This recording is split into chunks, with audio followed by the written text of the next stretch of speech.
മനുഷ്യ ശരീരത്തിന് പരിമിതികളുണ്ടായേക്കാം. അവൻ്റെ അറിവിനും ശാരീരിക ക്ഷമതയ്ക്കും പരിമിതികളും പരിധിയും ഉണ്ടായേക്കാം. എന്നാൽ പരിമിതികളില്ലാതെ മനുഷ്യനിൽ അന്നും ഇന്നും നിലനിൽക്കുന്നതായിട്ട് എന്തെങ്കിലുമൊക്കെ ഉണ്ടെങ്കിൽ അത് അവൻ്റെ ചിന്തകളും അതുരുത്തിരിയുന്ന മനസ്സുമാണ്. എവിടെ തുടങ്ങും എന്നതാണ് ബഹുഭൂരിപക്ഷം മനുഷ്യരുടെയും സംശയം.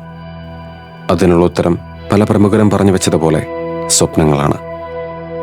ഇനി കരകയറുക അസാധ്യമാണെന്ന് തോന്നുമ്പോഴും, അടുത്തട്ടില്ലാത്തൊരു കടലിൽ മുങ്ങിത്താഴുകയാണെന്ന് കരുതുമ്പോഴും, ഒരു പിടിവള്ളി നിനക്കായി കയ്യെത്തും ദൂരത്തുണ്ടെന്ന് വിശ്വസിക്കുന്നിടത്തോളം കാലം അത് ആ മനസ്സിനെ പറഞ്ഞ് ബോധിപ്പിക്കുന്ന നിമിഷം ആ പിടിവള്ളി നിനക്ക് മുൻപിൽ വന്നെത്തിച്ചേർന്നിരിക്കും. നമ്മൾ എന്തായി മാറുമെന്നോ എങ്ങനെ ജീവിക്കുമെന്നോ ഇതേ മനസ്സിനെ പറഞ്ഞ് പഠിപ്പിച്ചാൽ it will manifest it for U.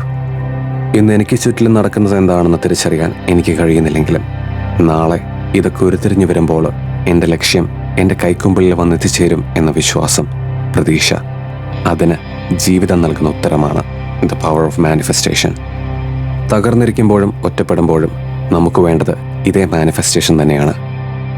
എന്തിനും ഏതിനും ചിന്തിച്ചു കൂട്ടുന്ന മനസ്സിനെ കൂട്ടുപിടിച്ച് നേടാൻ കഴിയില്ല എന്ന് മുഖത്തടിച്ച് പറഞ്ഞ മനുഷ്യരെയും ചുറ്റുപാടുകളെയും നോക്കുകുത്തിയാക്കിയിട്ട് ആ സ്വപ്നങ്ങളെ സ്വന്തം എന്ന പോലെ നെഞ്ചോട് ചേർത്ത് പിടിക്കണം. എന്നിട്ട് രാവും പകലും ഒരു പ്രതിഷ്ഠയായിട്ട് ആ ലക്ഷ്യത്തിനെ മനസ്സിൽ കൊണ്ടു നടക്കണം. ജീവിതമേൽപ്പിച്ച മുറിവുകൾ ഉണങ്ങുമ്പോൾ, സടകുടഞ്ഞ് തലയുയർത്താൻ കഴിയുന്നൊരു നിമിഷം വന്നെത്തുമ്പോൾ മനസ്സിൽ കൊണ്ടു നടന്ന ആ സ്വപ്നങ്ങൾക്കായിട്ട് ഓരോ ചുവടുകൾ വീതം വയ്ക്കണം. ആ ചുവടുകൾ വിയർപ്പ് തുള്ളികളാകും, വിശപ്പാകും, കണ്ണീരും വേദനയുമാകും. എന്നാലും പിന്തിരിയരുത്, പിൻവാങ്ങരുത്. ലക്ഷ്യത്തിലേക്ക് ഓരോ നിമിഷവും അടുക്കുമ്പോഴും അത് മടുപ്പും അസ്വസ്ഥതയും ജനിപ്പിക്കുകയാണെങ്കിൽ ചാരത്തിൽ പൊതിഞ്ഞ നിങ്ങളെ, അസാധ്യമെന്ന് വിശ്വസിച്ച നാളുകളെ നിങ്ങൾ ഓർക്കണം. മനക്കരുത്ത് മാത്രം ആശ്രയിച്ച് ചാരം ചികഞ്ഞു മാറ്റി നിങ്ങൾ അണയാത്തൊരു കനൽ നിങ്ങളിൽ തന്നെ കണ്ടെത്തിയെങ്കിൽ, ആ കനലിനെ ആളിക്കത്തുന്ന തീയായിട്ട് നിങ്ങൾ മാറ്റിയെങ്കിൽ, ആ തീയുടെ ചൂടിൽ ആവിയായിപ്പോയ വിയർപ്പ് തുള്ളികൾ ഓരോർമ്മപ്പെടുത്തലാകട്ടെ.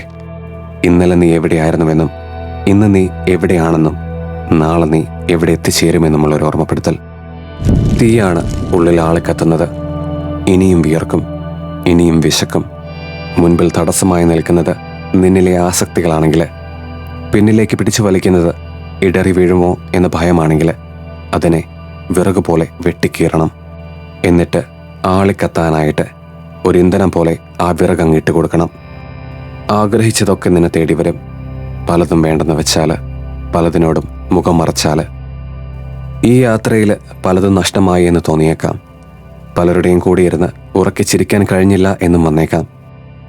പക്ഷെ നാളെ നിന്നെ കാത്തിരിക്കുന്നത് നീ ഒഴുക്കിയ വിയർപ്പിനും നിന്റെ മനക്കരുത്തിനുമുള്ള ഉത്തരമാകും.